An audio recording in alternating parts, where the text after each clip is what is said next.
मी मोठा मोठा असा काहीतरी कार्यक्रम असेल. मी दरवेळेस माझ्या इलेक्शनची जेव्हा मला आठवण करते, पहिलं माझं इलेक्शन म्हणजे मी कोरी पाटी होते. आदरणीय पवारसाहेब, माननीय दादा आणि संघटनेच्या सगळ्या पदाधिकाऱ्यांकडे बघून एका कोऱ्या पाटीला तुम्ही मतदान केलं. इंदापूरकरांनी प्रचंड मतदान केलं. 3.5 लाख मतांनी मी लोकसभेत निवडून गेले. पहिल्यांदाच गेले, सत्तेतले खासदार म्हणून गेले. 5 वर्ष आरामात गेली, कारण का तेव्हा आपण सत्तेत होतो. हे झालं 2009चं इलेक्शन.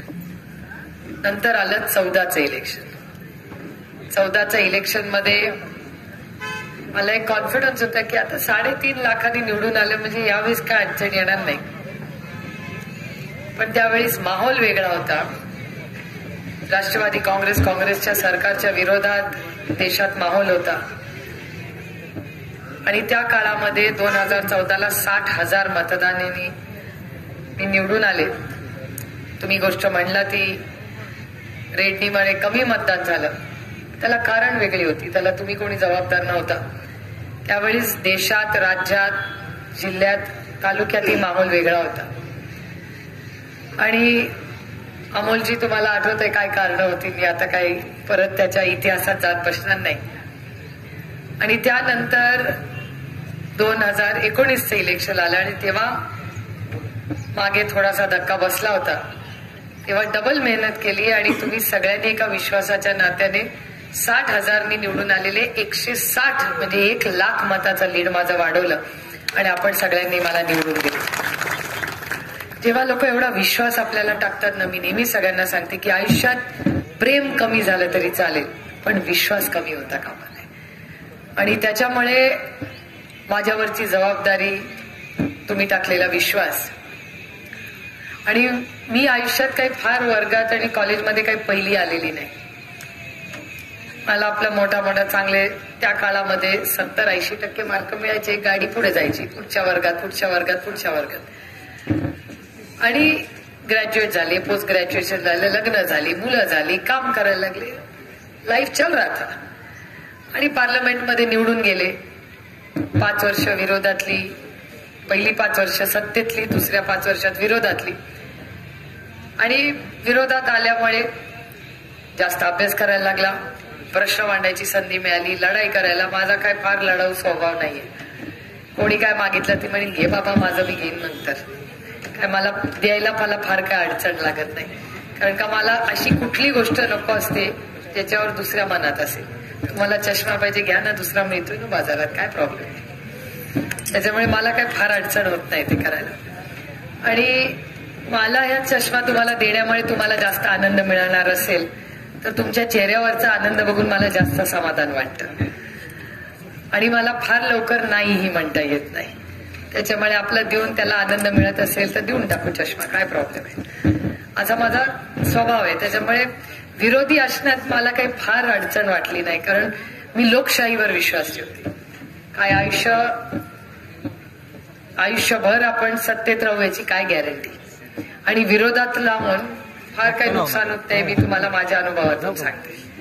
कारण मी 10 वर्ष विरोधातली खासदार आहे.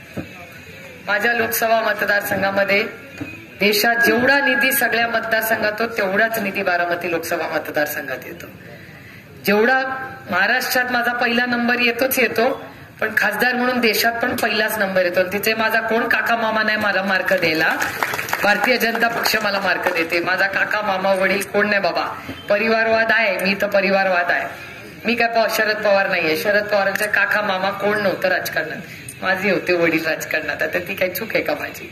पण मी ती भावना ठेवून नेहमी करते की आपण परिवारवाद आहोत. आपण काही शून्यातून काही बांधलेलं नाही. आपल्याला मिळालं आणि ते आपण पुढे न्यायचा एक प्रांजळ प्रयत्न करतो. पण करतो तर दुसऱ्याचा याची जाणीव मी नेहमी ठेवते. आणि काय पक्ष मी काही शून्यातून केलेला नाही. आणि हे सगळे माझ्या आयुष्यात जे आले ते पण माझं आणि प्रवीणचं थोडं सारखं आहे. प्रवीण आयुष्यभर मानेदारांचा मुलगा राहणार आणि मी आयुष्यभर शरद पवारांची मुलगी राहणार. त्याच्यात काही नुकसान नाही आमचं दोघं. आई वडिलांचं चांगलं वाईट सगळं घ्यायचं असतं. वाईट फार कमी असतं आई वडिलांचं. आपण जे चुकीचं वागतो ना ते आपल्या आई वडिलांवर पडतं. हे असे आईने शिकवलं नाही वाटतं. अरे ते बिचारे आईची काय चूक. कुठली आई या जगात चुकीचं शिकवत नाही, आपण चुकीचे वागतो. मी पण आता आई झाल्यावर लक्षात यायला लागले. आणि त्याच्यामुळे तुमच्या आशीर्वादामुळे 3 वेळा निवडून आले, पहिली आले. आणि गंमत म्हणून तुम्हाला सांगते, मी जेव्हा मोठी होत होते किंवा लहानाची मोठी, तेव्हा मी मोठी म्हणजे बऱ्याच वयाचं लग्न झाल्यावर माझ्या आई वडिलांना विचारलं की तुम्ही मला का नाही असं केलं की अभ्यासच कर अभ्यासच कर. ते म्हणले जेवढी बुद्धिमत्ता असते ना सुप्रिया तेवढेच मार्क पडतात. ठीक आहे, म्हणजे आपली बुद्धिमत्ता एवढीच आहे, आपल्याला एवढेच मार्क पडले, ठीक आहे.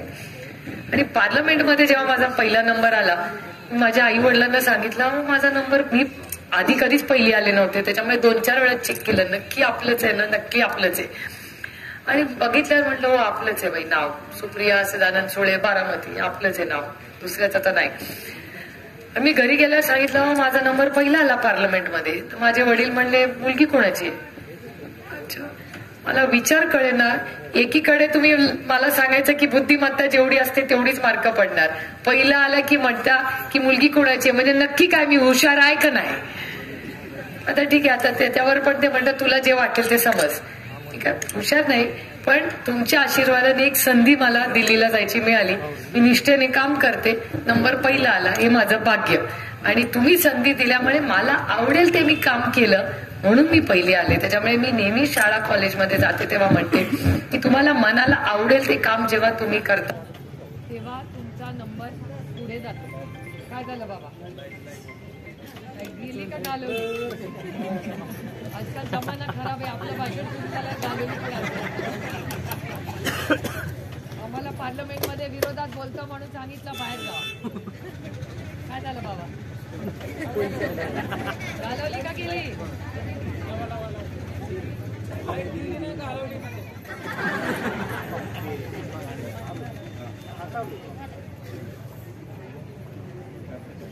घालवली पण असू शकते का, जमाना खराब आहे.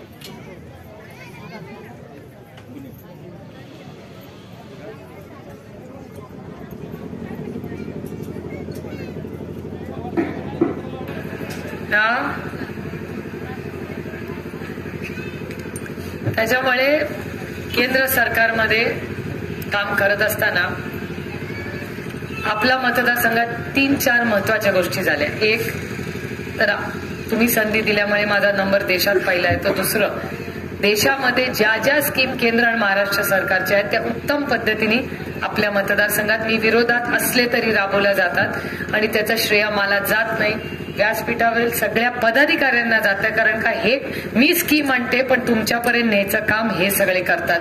त्यामुळे त्यांचे मी मनापासून आभार मानते की या सगळ्यांची ती मेहनत आहे. तिसरी महत्वाची गोष्ट की आपल्या सगळ्यांचा जनसर राष्ट्रवादी काँग्रेस पक्ष हा पक्ष तळागाळातला पक्ष. रोज हे इलेक्शन असू दे किंवा नसू दे हे माझ्याबद्दल बोलत होते, आता मी त्यांच्याबद्दल बोलते. मी रोज म्हणजे नवऱ्यांनी आणि मुलांना तर मी सांगितलंच आहे की आता ऑक्टोबर पर्यंत जरा आई आणि बायकोला जरा तिकडेच राहू द्या. ते म्हणले ऑक्टोबर पर्यंत काय? ते म्हणले एप्रिलमध्ये माझं इलेक्शन आहे आणि ऑक्टोबरमध्ये विधानसभा आहे, त्याच्यामुळे पुढचे 10 महिने जरा रामकृष्ण हरी तुम्ही तिघं तुमचं बघून घ्या. आता मुलं पण मोठी झाली आहेत, पोरगी वडिलांचं बघते, त्याच्यामुळे पोरगी माझ्या वडिलांचं बघतात की नाही नीट, पोरग फिरत असते इकडे तिकडे गावभर. पण माझी मुलगी करते आता जबाबदारीने घरचं सगळं, त्याच्यामुळे ते तिघं आहेत आणि मी आता 10 महिने आहे तुमच्या बरोबर. आणि मी तर परवा त्यांना सांगितलं की बाबा मी तर मतदान होईस्तोवर मुंबईला गाडी आणतच नाही. आता तुम्हाला आई बायको पाहिजे तर पुण्याला नाही तर इंदापूर नाही तर बारामतीला यायचं. कारण पुढचे काही दिवस आपल्याला सगळ्यांना ज्या काही घटना झाल्या त्या लोकांपर्यंत पोहोचवण्यासाठी आपल्याला सगळ्यांना आपल्या शेजारचे मतदारसंघात सगळ्याच मतदारसंघात फिरावं लागणार आहे. आणि पुढची भारताची 5 वर्ष कशी असतील याच्यासाठी आपले पुढचे काही महिने फार महत्वाचे असणार. आणि फक्त माझ्या निवडणुकीचा विषय नाहीये, तुम्हाला छोटी छोटी उदाहरणं देते. आता एवढ्या मोठ्या संख्येने महिलाच पुढे आलाय, तुमच्यापासूनच सुरुवात करू. पुण्यामध्ये मेट्रो कारचं काम चाललंय, बघितलं का? सगळ्यांना माहिती आहे पुण्यामध्ये मोठं मेट्रोचं काम चाललंय. हजारो कोटी रुपये त्या मेट्रोला द्याले, हजारो कोटी रुपये. 1000 नाही, 3, 4, 5 हजार कोटी. आता त्यात शून्य किती मला माहिती नाही बाई, कारण का मी इथे कोण बँकेतलं नाही, आपलं बर्डे मामांना बँकेचं माहिती असायचं, आपल्याला काय माहिती नाही.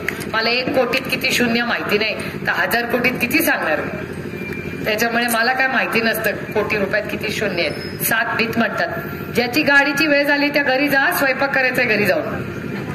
ही आमची महिलांची खासियत आहे. दिवसभर काम पण करतात, घरी स्वयंपाक पण करतात आणि परत दुसऱ्या दिवशी कामाला येतात. हे खरंच एकदम छान काम तुम्ही सगळ्या महिला करतात. हजारो कोटी रुपये जर खर्च करून मेट्रो होत असतील तर माझ्या आशा वर्करचा पगार का वाढत नाही हा प्रश्न मला महाराष्ट्र सरकारला आणि केंद्राला विचारायचा. अंगणवाडी सेविकेचा पगार का वाढत नाही. आज महाराष्ट्रातल्या सगळ्या अंगणवाडी सेविका ह्या आंदोलन करतायत आणि महाराष्ट्र सरकारने ठरवलंय की जिथे अंगणवाडी सेविका येत नाही तिच्याकडून चावी परत आणा आणि तिच्या जागेवर दुसरी घ्या. हे बरोबर आहे का मला सांगा.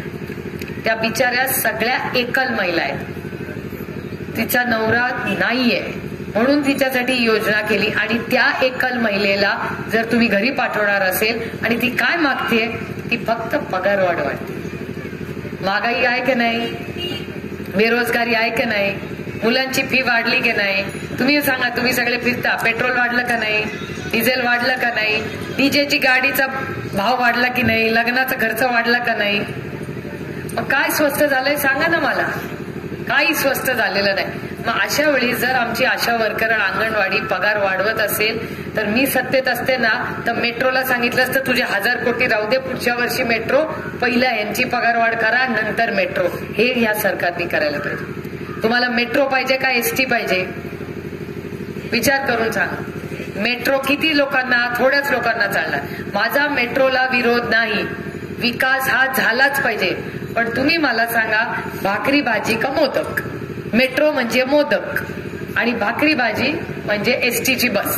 खरंय का नाही मला सांगा. माझं भाषण चुकत असेल तर मी चर्चेला बसायला तयार. महागाई, बेरोजगारी, गरिबी, सारखं म्हणतात की हो गरीब लोकांचं आमचं सरकार आहे. काय आम्हाला तर काही दिसत नाही हो गरीब लोकांच्या आयुष्यात मोठा बदल झालेला. पुन्हा मला एक सांगा, 10 वर्ष झाली यांचं सरकार आहे. इंदापूरमध्ये कुठले मोठे बदल त्यांच्यामुळे आपल्या आयुष्यात झाले हो. एक मोठा तो रस्ता झाला मान्य आहे, तो गडकरी साहेबांनी केला मान्य. चांगल्याला चांगलं, मग अशी अध्यक्ष म्हणत होते चांगल्याला चांगलं म्हणलं पाहिजे. मी म्हणे चांगल्याला चांगलं म्हणलं पाहिजे. पण तो एक रस्ता सोडून कुठले मोठे बदल त्यांच्यामुळे आपल्यात झाले कुठले सांगा ना मला. हॉस्पिटल आपल्या काळात झाली आणि मी काँग्रेस म्हणेन कारण का काँग्रेस आणि राष्ट्रवादीच्याच काळात शाळा. आता रेडमीचा हिशोब घेऊया. ही पीएचसी कधी झाली हो, राष्ट्रवादी काँग्रेसच्या काळात. या गावात शाळा आहे का, रयत शिक्षण, ती कधी झाली, साहेबांनी सुरू केली. ही वीज कधी आली हो तुमच्या गावात, कधी आली, 20 वर्षापूर्वी आली, 10, 15, 20 वर्षापूर्वी. कोणाचं सरकार होतं, काँग्रेस राष्ट्रवादीचं होतं. हा रस्ता कधी झाला, त्याच काळात झाला. आशा वर्करची स्कीम कधी आली, काँग्रेसच्याच काळात झाली. हा माईक कधी आला, काँग्रेसच्याच काळात आला. मोबाईल कधी आला हो, काँग्रेसच्याच काळात आला. म्हणजे घर काँग्रेसच्या काळातला, रस्ता काँग्रेसच्या काळातला, पाणी काँग्रेसच्या काळातलं, रस्ता, बिजली, नौकरी, अरे सब कुछ कांग्रेस का किया. तो तुमने क्या किया 10 साल में, 10 वर्षात सांगा ना काय केलं मोठा बदल. मी सांगते तुम्हाला काय बदल केला. महागाई वाढली, कांद्याचा भाव वाढला, सरकारचं इथेनॉल, आता सगळे इथेनॉल बद्दल बोलतात, साखर कारखानदारी समजत असेल, सगळे आई इथे जवळच आहे कारखाना. इथेनॉलचा प्लांट 25 वर्षापूर्वी काढलेले काँग्रेस राष्ट्रवादीने. ते बंद करायचं पाप कोणी केलं, या भारतीय जनता पक्षाने. माझी वैयक्तिक भारतीय जनता पक्षाशी काहीही लढाई नाही, माझी त्यांच्याशी वैचारिक लढाई आहे. ते महिलांच्या विरोधात आहेत, हा माझा त्यांच्यावर आरोप आहे. त्यांना महिला पुढे नको असतात, त्या नावाला महिलांना काहीतरी देतात पद, पण निर्णय प्रक्रियेत महिलांना घेत नाही. त्यांना एवढं जर महिलांचं प्रेम असतं तर आशा वर्कर आणि अंगणवाडी सेविकेला दुप्पट पगार त्यांनी का नाही दिला, याचा प्रश्नाचं उत्तर तुम्ही मला द्या. त्या आंदोलना बसल्या का नाही, त्या आंदोलनाला कोणी मंत्री गेला.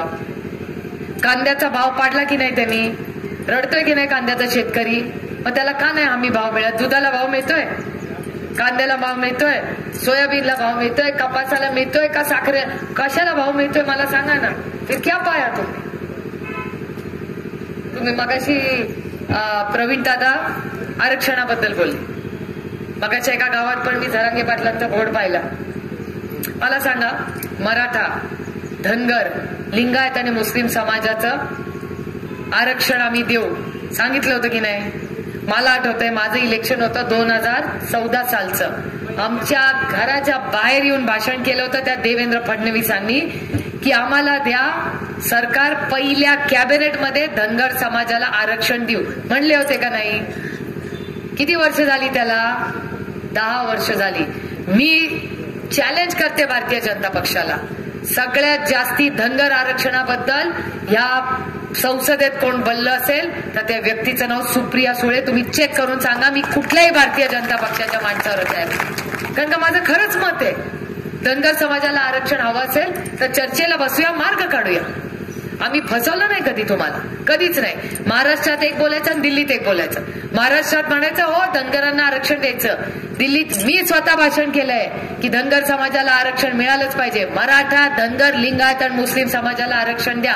भारतीय जनता पक्षासमोरून काय म्हणतं? धनगर समाजाला आमच्यातून आरक्षण देऊ नका. हे मी म्हणत नाहीये, भारतीय जनता पक्षाचा खासदार म्हणतोय, ज्याचं ऑन रेकॉर्ड आहे. मी त्यांच्यासारखं खोटं बोलत नाही, मी कुणावरही खोटे आरोप करत नाही, माझा स्वभावच नाही. मग एक तर मी घरात मला सांगायला खूप आहे, त्याच्यामुळे दुसऱ्याच्या घरात डोकवत नाही. पण खोटे आरोप आमच्यावर केले तर उत्तर द्यायची ताकद माझ्यामध्ये आहे, कारण का मी अभ्यास करून बोलते आणि मी खोटं बोलत नाही. कारण का मी खोटं असलं राजकारण कधी केलंच नाही आणि सुडाचं राजकारण कधी करणारही नाही. कारण का ह्याच्यासाठी मी आलेच नाही. काय घरात वेळ जात नव्हतं का? शिकली सवरलेली होते, मोठी नोकरी केली असती. मी कधी कधी विचार करते, हिंचवडी बघितलंय का कधी कोणी? कधी कधी विचार करते, जर मी तिथे नोकरी धरली असती, आतापर्यंत सीईओ झाले असते, सोमवार ते शुक्रवार काम केलं असतं, शनिवार रविवार झोपले असते, नवऱ्यावर लोणावळ्याला गेले असते. खरं आहे की नाही? तेवढं शिक्षण आहे ना आपल्याला, आणि मेहनत करायला मला काही कमीपणा वाटत आणि मला मजा येते. दुसरं काय नाहीच आहे गरज. आता 7 दिवस काम करतो, त्याच्यात पण मजा येते. कारण का मी राजकारणात एवढ्यासाठी झाले की तुमच्या आयुष्यात एक चांगला बदल घडवण्यासाठी मी आले. आणि काय मक्तेदारी नाही की आलं म्हणजे सत्तेतच असलं पाहिजे. आणि मंत्रीपद खूप बघितलं हो आमच्या घरामध्ये. तुम्हाला जर वाटत असेल ना की सत्तेत असल्यानं झोप येते जास्त, अजिबात नाही. सत्तेत असू द्या, विरोध द्या, मन शांत असलं पाहिजे आणि साफ असलं पाहिजे, मग कुठेही असलं तरी झोप येते. त्याच्यामुळे खोटं बोल आणि रेटून बोल. धनगर, मराठा, लिंगायत, मुस्लिम समाजाला आरक्षण मिळालं का? नाही मिळालं. आणि महाराष्ट्रात एक बोलतात आणि दिल्लीत एक बोलतात. मला खटकतं काय की इथे एक बोलायचं आणि तिथे एक बोलायचं. भारतीय जनता पक्षाने स्पष्टपणे भूमिका केली पाहिजे की तुम्हाला धनगर समाजाला आरक्षण द्यायचंय का नाही द्यायचंय. फक्त हो किंवा नाही मध्ये उत्तर द्या. मी तर वाटच बघते इलेक्शन लागायची. मला सांगतात हे या तर खेळणे तो आहो. आणि माझी भारतीय जनता पक्षाच्या कुठल्याही पदाधिकारीच्या बरोबर सरपंच पासून कोणी मोठा नेता, त्याच्याबरोबर तो म्हणेल ती वेळ, ती म्हणेल ती जागा, तिथे चर्चेला बसायला तयार. महागाईवर चर्चा, चल मी करते. बेरोजगारीवर चर्चा, चल मी करते. आरक्षणावर चर्चा, चल मी करते. कांद्याच्या भावावर, चल मी करते. इथेनॉलवर करते. तू म्हणशील तोच विषय काढ. कारण का मला माहिती हो, दिल्लीत बघते ना मी, महाराष्ट्रामधल्या नोकऱ्या, तुमच्या युवकांच्या नोकऱ्या कुठे गेल्या? दुसऱ्या राज्यात गेल्या की नाही? आणि 1-2 नाही, 2.5 लाख नोकऱ्या एका प्रोजेक्ट मधल्या दुसऱ्या राज्यात गेल्या. काय चूक आपली? आपली चूक नाही. इथे आलेला घास आपला काढून दुसऱ्या राज्यात दिला. दुसऱ्या राज्याला दिल्याचं मला दुःख नाही. ठीक आहे, दुसऱ्याचं भलं होत असेल तर आपण, पण आमच्या हक्काचं मेरिटचं घेऊ नका. आमच्याकडे आमच्या महाराष्ट्रात येणार होता की नाही प्रकल्प? असे अनेक प्रकल्प जे आपल्या राज्यात येणार होते ते दुसऱ्या राज्यात गेले. हा माझा प्रॉब्लेम. आणखीन एक गोष्ट तुम्हाला सांगते, जी परत भारतीय जनता पक्षाला सांगते की जसा माझा रेकॉर्ड क्लिअर आहे तसं सुप्रिया सुले की सबसे बडी ताकद उसकी ईमानदारी आहे. आणि मी म्हणत नाही, माझा विरोधक पण म्हणतो. काय चिरी मेरी भानगड आपल्याकडे काय नाही बाबा. ना कॉन्ट्रॅक्ट आहे ना माझ्या नवऱ्याचं कुठे कॉन्ट्रॅक्ट आहे. माझा नवरा मतदारसंघात येतच नाही, त्याला पकडून आणायला लागतं की हे बाबा असं नाही. माझं काम माझं, त्याचं काम त्याचं.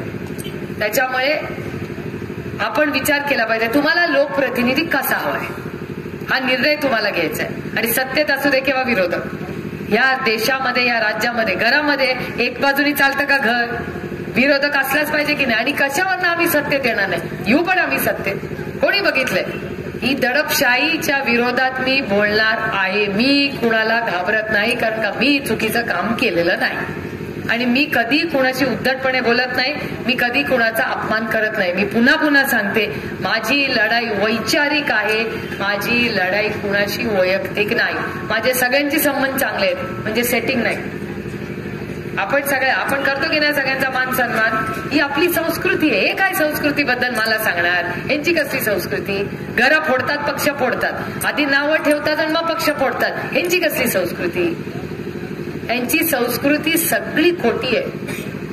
आणि आता मला आनंद आहे, रामाचं मंदिर होतंय, स्वागत आहे. आमच्यावर तर लहानपणापासून सरकार, आम्ही हरी मुख्य म्हणावाले आहोत, रामकृष्ण हरी. रामाचं नाव आपण सकाळपासून घेतो का नाही? आपण रामकृष्ण हरीवाले. पांडुरंगाला जाता की नाही? माझी पूर्ण श्रद्धा माझ्या पांडुरंगावर आहे. माझी अंधश्रद्धा नाही, पण माझी श्रद्धा आहे त्याच्यावर. आणि तुम्ही कुणावर श्रद्धा ठेवायची मी कोण सांगणार? तुम्हाला जे वाटतं ना त्याच्यावर श्रद्धा ठेवा. आईवर ठेवा, वडिलांवर ठेवा, देवावर ठेवा, तुम्हाला डॉक्टरवर ठेवा, कुणावर ज्याला वाटेल त्याच्यावर श्रद्धा ठेवा.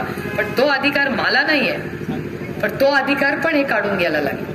आणखीन 3 अधिकार त्यांनी आता नवीन केले की तुमचे सगळ्यांचे मोबाईल आहेत ना, ते रेकॉर्ड करायचा अधिकार त्यांच्याकडे. म्हणजे जो माणूस सत्तेत असेल, पत्रकारांनो तुम बचके रहो. माझा तर असेलच रेकॉर्डिंग, तुमचे तर असणारच. त्यांनी नियम कायदा केला. आधी कुणाचाही फोन रेकॉर्ड करायला परवानगी लागायची, आता परवानगी लागत नाही. पाहिजे त्याचा टेप करू शकतो. उद्या आपला पण माहेरी बोलते, मी माझ्या बहिणीशी बोलते, काय ग काय जेवलीस, कुठे, मी रेडणीला गेली, तू कशाला रेकॉर्ड करतोय? माझ्या बहिणीशी मी बोलते. तुम्हाला चालेल का रेकॉर्ड केलेला फोन? कोड नंबर देता का नवऱ्याला मोबाईलचा? नाही. बघा, तुम्हाला चालेल का? काय रे, तुम्ही देता? फोन लॉक आहे की नाही तुमचा? तर द्याल का कोड नंबर मला? नाही म्हणतात. पण ती तुमची प्रायव्हसी आहे, तुम्हाला अधिकार येतो तिथे तुमच्या घरात जायला बघ. हे सगळे अधिकार तुमच्याकडून काढायची दडपशाही आहे. आम्ही काय मागितलं? कांद्याचा भाव. चला सुप्रिया सुळे पार्लमेंट मधून बाहेर. जर कांद्याचा भाव, दुधाचा भाव आणि हमी भाव मागण्यासाठी मला जर पार्लमेंट मधून काढणार असतील तर अशा सरकार बरोबर मी लढत राहणार. तुम्ही 100 वेळा काढा, मी परत पार्लमेंट मध्ये येऊन तुमच्यासाठी लढत राहील. कारण का ही लढाई वैयक्तिक नाहीच आहे. ही माझी लढाई वैयक्तिक कुणाशीही नाहीये. माझी लढाई वैचारिक आहे आणि त्यांच्या चुकीच्या धोरणांमुळे. उद्या पत्रकारांनी काय लिहायचं हे सरकार ठरवणार. तुम्हीच ठरवणार की पत्रकार पण काय छापणार. आणि इलेक्शन कमिशन सरकार चालवणार. इलेक्शन कमिशन आधी पारदर्शक होतं, आता त्यांनी परत कायदा बदलला. आता इलेक्शन कमिशन पण सरकारच चालवणार. मग विरोधक राहणारच नाही या देशात. म्हणजे विरोध करायचाच नाही. तुम्हाला तुमच्या घरात विरोध होतो की नाही कधीतरी? नवऱ्याला विरोध करता की नाही कधीतरी? मग झाला पाहिजे विरोध का नाही? काही दडपशाही आहे. मग सगळे हो हो हो म्हणायचं. आणि मी एक सांगते, माझ्यावर कैलासवासी यशवंतराव चव्हाणांचे संस्कार आहेत. दिल्ली समोर कभी ना झुका है ना झुकेंगे. आम्ही स्वाभिमानी मराठी माणसं आहोत. जेव्हा जेव्हा हिमालयाला गरज पडली तेव्हा चव्हाण साहेबांसारखा नेता आज सह्याद्री म्हणून दिल्लीला मदतीला गेला. आता तशी परिस्थिती आहे का? नाही. पालकमंत्री बदलायचं असेल तरी दिल्लीला जायला लागतं. हे नाही चलेगा.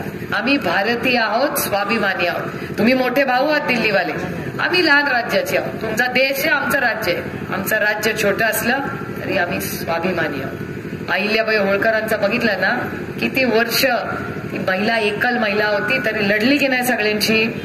एकटी म्हणत बसती नाही बिचारी बिचारी. मला परवा कोणतरी म्हणलं, अरे तू बिचारी. मी बिचारी नाही, मी लढावं. आई वडिलांनी शिक्षण दिलंय, नवऱ्याची साथ आहे, पोरांची साथ आहे, डोकं मेंदू हातपाय सब चलताय. कशाला बिचारी आहे ना? आई वडिलांनी शिक्षण कशासाठी दिलंय? आणि लढायची हौस मला नाही. पण अन्याय झाला तर मी लढणार. कुणाच्याही विरोधात अन्याय झाला. त्याच्यामुळे तुम्ही सगळ्यांनी फार गांभीर्याने हे इलेक्शन घ्या. इलेक्शनच्या वेळेस पुन्हा येईनच भाषण करायला. पण आज देशामध्ये जी परिस्थिती चालली आहे ती गंभीर आहे, चिंताजनक आहे. आता पुढे काय कसं काय होईल इलेक्शन पर्यंत ते बघू. पर लढेंगे और जीतेंगे, डरेंगे नाही. घाबरायचं नाही. कशाला घाबरायचं? आपण आपली बिलं भरतो, ते त्यांची बिलं भरतात. आपण कुणाचे आहेत काय निंदे? छोटंसं असेल पण ते आपलं असेल. कसं आहे, बरोबर आहे की नाही माझं? छोटं असेल, 4 कमी गोष्टी खाऊ पण स्वाभिमानी जगू असे मराठी माणसं आहेत. मी एक स्वाभिमानी मराठी मुलगी आहे. माझ्याकडे 2 ऑप्शन होते, एक सत्ता होती आणि दुसरा संघर्ष होता. संघर्षाच्या बाजूला वडील होते आणि सत्तेच्या बाजूला अमित शहा होते. कोणाची बाजू घ्यायची, वडिलांची का सत्तेची? तुम्ही काय केलं असतं माझ्या जागेवर असता? कोणाची बाजू घेतली असती? वडिलांबरोबर उभं राहिला असता का सत्तेत गेला असता? काय सांगा तुम्ही मला, काय केलं असतं? संघर्ष आणि वडिलांच्या बाजूने. आणि तुम्ही नाही, तुम्ही काय केलं असतं? अरे ज्या जन्मदात्यामुळे आपण आहोत ते कधीच विसरायचं नाही. ज्यांच्यामुळे, आणि आई आणि वडील दोघांची तेवढंच आहे. काय हक्क फक्त वडिलांचा ना, आईचा पण तेवढाच आहे. आणि जे खरं आहे ते खरं कोणीतरी या देशात बोललंच पाहिजे. सगळे जर घाबरायला लागले तर लोकशाही राहणारच नाही. आज तर आमच्यावर घात झालाय तर तुमच्या घरात उद्या घात होईल. त्याच्यामुळे ही सगळी लढाई या असत्य विरुद्ध असत्य, आणि हा संघर्ष माझा हा वैयक्तिक माझ्यासाठी नाही. निवडून आले तर सत्तेत राहील का नाही, विरोधात होईल मला माहिती नाही, पण लढाई मी सोडणार नाही. कारण का माझ्या लोकांची ही लढाई आहे. माझ्या कांद्याच्या शेतकऱ्याच्या डोळ्यातले अश्रू मला बघवत नाही. माझ्या अंगणवाडी सेविकेमध्ये जी अडचण आहे, तुम्हाला जे गरिबीमध्ये त्रास होतोय, तुम्हाला सहन होत नाही. याच्यासाठीच तर मी आले ना. लोकप्रतिनिधी कोण असतो? तुमचा सेवक आहे मी. तुम्ही जे बोलताना ते मी दिल्लीला जाऊन मांडते. हे का माझं माझं माझं भाषण नाहीये, हे तुम्ही सांगता ते मी दिल्लीत मांडते. म्हणून मला पहिलं बक्षीस मिळतं. मी ऐकते, मी जास्त ऐकते आणि भाषात तेवढं तिथे जाऊन बोलते. आणि मी उदाहरणं पण माझ्या मतदारसंघातली देते की ह्या महिलेने असं केलं. इथे बरेच ज्येष्ठ नागरिक आहेत, त्यांचा पण प्रॉव्हिडंट फंडचे पैसे नाही दिलेले या केंद्र सरकारने. म्हणजे तुम्हाला तर दिलेच नाही, ज्येष्ठ नागरिकांचे पैसे पण काय कुठे गेले देवालाच ठाऊक. त्यामुळे या सगळ्याचा गांभीर्याने विचार करा. लढाई मोठी आहे आणि लढाई मोठी असले तर येतील. थँक्यू. आणि ते येतील, सगळी येतील. कोण चॉपर नाही येईल, कोण विमानाने, एवढे मोठे मंत्री येतील. आपण सगळ्यांचं ऐकायचं, जनाचं करायचं. त्याच्यामुळे काही चिंता नाही. इलेक्शन मध्ये मजा करू सगळ्यांना. आणि अतिथी देवो भव, जेवढे पाहुणे येतील त्यांचं स्वागतच केलं पाहिजे. पत्रकार विचारतात, अरे मंत्री आले काय झालं? म्हटलं अहो पाहुणे आहेत. आणि जर बारामती लोकसभा मतदारसंघ हवा आयुष्यात कुठली गोष्ट हवी असते जी सगळ्यात चांगली असते?